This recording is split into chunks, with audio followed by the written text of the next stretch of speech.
What's going down, beautiful people? I'm Valet Delroy. This is Ride with the Valet. I'm glad you've made it here. This is a place where I talk about living in forward motion and living to be known.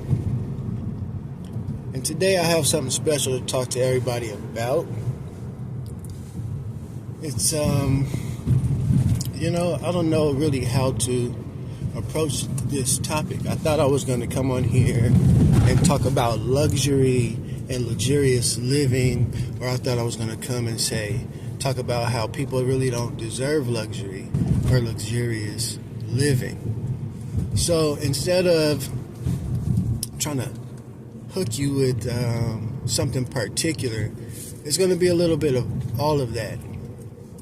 And it's in the sense that luxury is not for normal people, okay? Luxury and service and some entertainment is not for regular people. It was never meant for the everyday person. And I don't say that to offend anyone, because we're living in the future, right? As long as you have money or capital or some means of, valuable trade, you can partake in almost any activity that is available to us under the sun. I mean, we live in real time.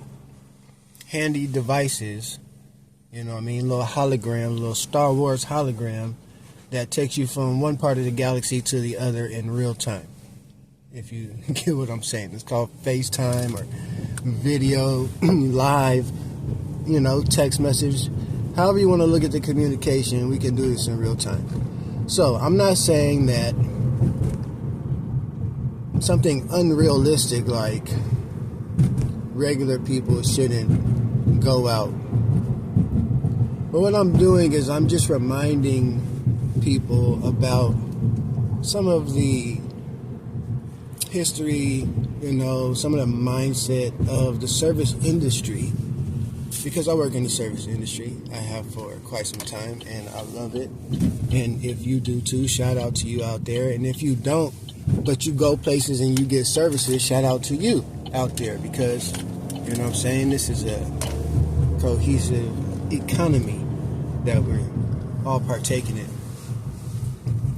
But the point of the matter, okay, and I think I'm going to need a couple episodes to do this, is that luxury is not for everybody. That service is not for everybody, okay? But we are living in a time where it is available to anybody. And let's just think about when service started. It's always been around, right? Since the time of merchants, hotels, or however they're called, wherever you might be located, motels and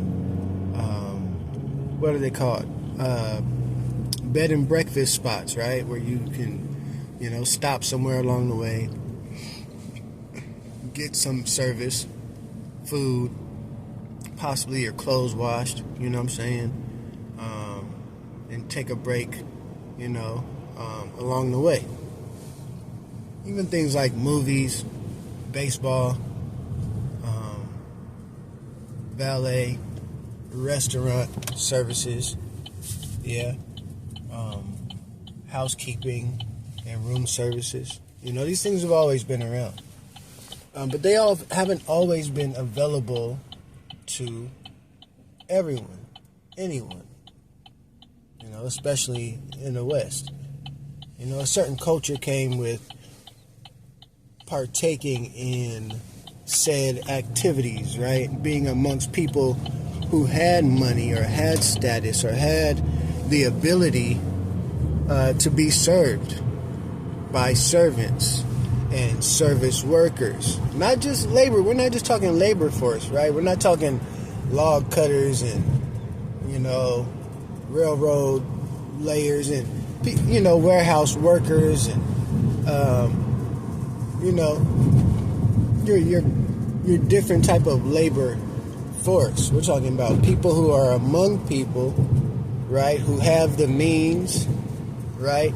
And the culture and attitude that come with the means, that they are coming to be served. They would prefer to be served. They're going to spend their money to be served, right? And that's how, through service and struggle and understanding how the tip community had started, right? I'm not trying to get too deep into all of it, but just a run back on the history that it really wasn't for everybody, right? Everybody didn't go to the movies. Everybody, and this is not a play on, racial times and divides, because like I said, we're living in the future. So I'm talking about now, but what I'm doing is I'm just running back this idea that, just because we watch movies, where we see every type of character, partaking in every type of activity. That's not the way it had always been.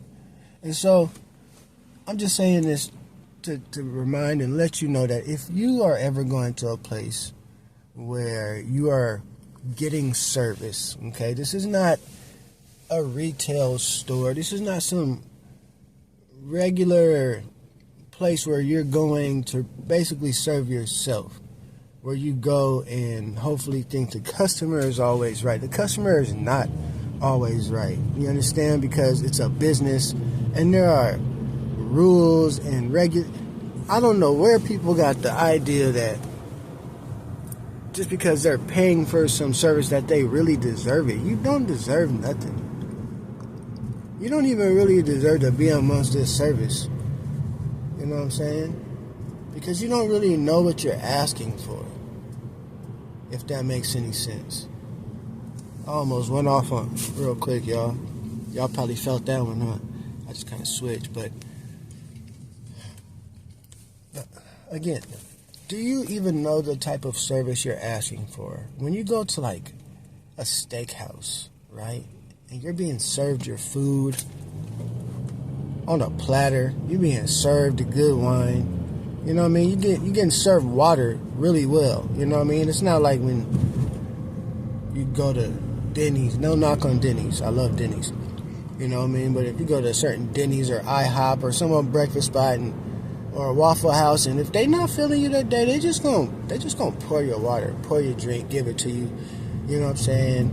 And you hoping, it's a play. That's the real life, right? Where you're playing, you come in with a smile and you hope to get one back. But in some of these other places, people of all sorts, people who talk, who don't want to talk, right? Who are looking for attention, who don't want attention, they're coming to get a caliber of service, that accommodates what they're about to pay for.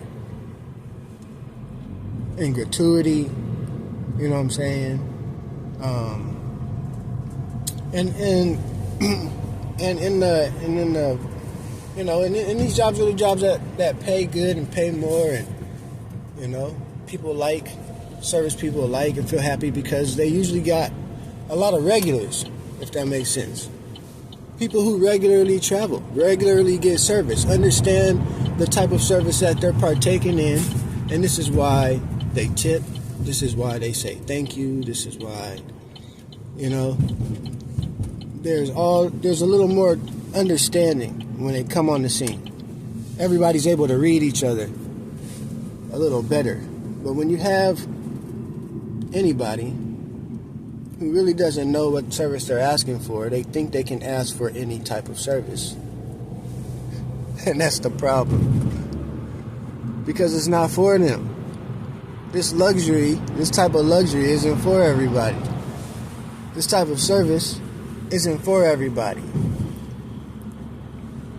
And so in any given situation, any given place that we go to, any given activity that we're trying to partake in, lifestyle, we should be mindful of who we are and how we want our reputation to be amongst those who serve.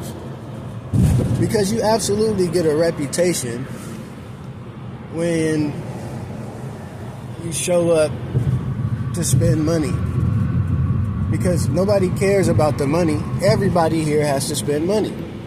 In the service world, you have to pay for all the services. Yeah, you got money, she got money, he got money, they got money, their kids got money. We don't care how much money you have or plan to spend or have spent here. Do you know what kind of service you're asking for, right? And are you going to get that kind of service? Because people who work the industry know what is expected of them, and they know, when you serve good people, good people serve. Did I say something odd? Listen, if you're going to partake in the service world, if you're going to go places and get service, know what kind of service you want, know what kind of service you're asking for, okay? And act accordingly. Because this is why we got people out here acting like fools, making scenes and trying to get one over on people. Like, how are you going to want to be a part, get service, right? But you want a discount on every service. Like, you don't deserve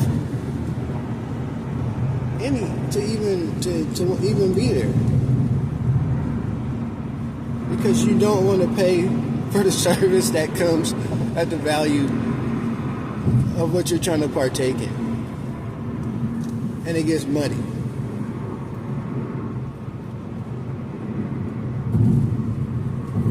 Well, I don't want to keep you guys long. I just wanted to come on and start a conversation, a little rant that I'm going to revisit a few times, try to get some fine-tuning into what message I'm putting forth as I'm working my way to